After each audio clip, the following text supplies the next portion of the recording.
Bonjour à tous et bienvenue à cette nouvelle vidéo consacrée à l'analyse technique. Aujourd'hui, nous allons étudier les figures de continuation, en l'occurrence celles qui ont une forme de tête-épaule inversée.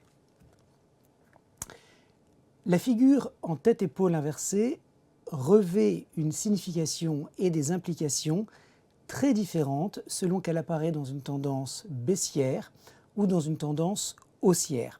Dans le premier cas, elle annonce un retournement haussier tel que je vous l'ai expliqué dans la vidéo numéro 9. Dans le second cas que nous allons examiner aujourd'hui, elle annonce une continuation de la tendance en cours.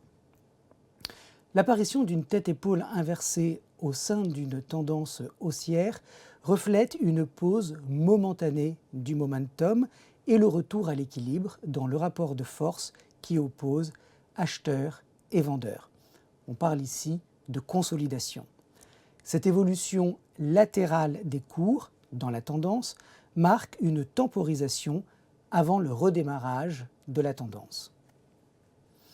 Alors vous avez ici un graphique qui est une illustration de cette figure de continuation en forme de tête-épaule inversée. Et ce que nous voyons ici, c'est dans un premier temps une tendance haussière qui est interrompue par une consolidation et une résistance qu'on appelle ici la ligne de coup dans le contexte de la tête-épaule inversée, qui est donc la résistance et qui va être testée à 3 reprises. 1, 2, 3.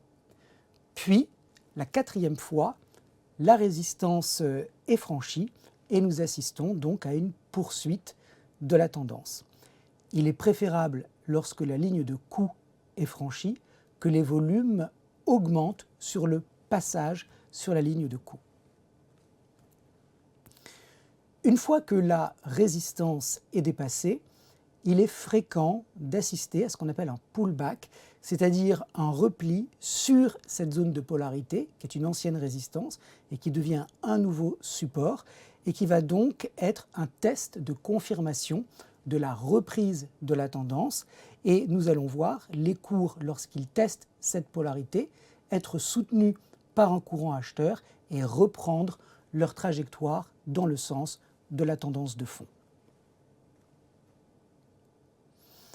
L'objectif de cours, lorsque nous assistons à la formation d'une tête-épaule inversée, est toujours le même dans le contexte de la tête-épaule, c'est-à-dire qu'on va projeter la hauteur de la tête jusqu'à la ligne de coup et on va ensuite répliquer cette hauteur à partir de la neckline pour obtenir donc le target théorique de cette tête-épaule inversée. Je vais vous montrer maintenant quelques exemples concrets de tête-épaule inversée. Donc, nous sommes toujours dans le contexte d'une tendance haussière primaire.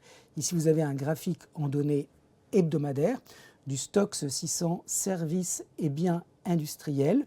Vous avez donc la tendance haussière et à droite de l'écran, vous avez la tête-épaule inversée avec la formation de l'épaule gauche, la tête, l'épaule droite, la ligne de coup à 560 points et l'accélération dès que les cours franchissent cette zone de résistance. Un autre exemple, toujours en données hebdomadaires, sur Alstom, cette fois-ci, avec toujours une tendance haussière, puis une entrée en consolidation latérale qui prend la forme de cette figure de continuation en forme de tête-épaule inversée, avec l'épaule gauche ici, à 37 €, la tête qui fait un plus bas à 34, puis une reprise de la hausse, mais de nouveau une consolidation qui va former l'épaule droite à 36 €, puis le franchissement de la ligne de coup et l'accélération haussière. Un autre exemple, cette fois-ci sur une banque américaine, en données hebdomadaires, Bank of America, avec ici, entre 2016 et 2018, une tendance haussière, puis cette grande figure de consolidation qui est en fait une figure de continuation en forme de tête-épaule inversée, avec l'épaule gauche à 28 $, la tête qui fait un plus bas à 23, puis l'épaule droite qui fait un plus bas à 26, et enfin l'accélération haussière sur le franchissement de la ligne de coup. Dernier exemple, cette fois-ci sur EDF, en données quotidiennes.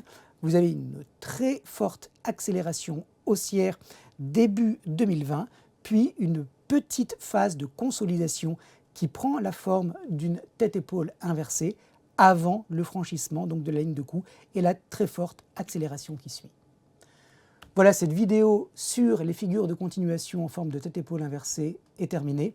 Je vous remercie tous pour votre attention et je vous dis à très bientôt pour de nouvelles vidéos de formation sur l'analyse technique.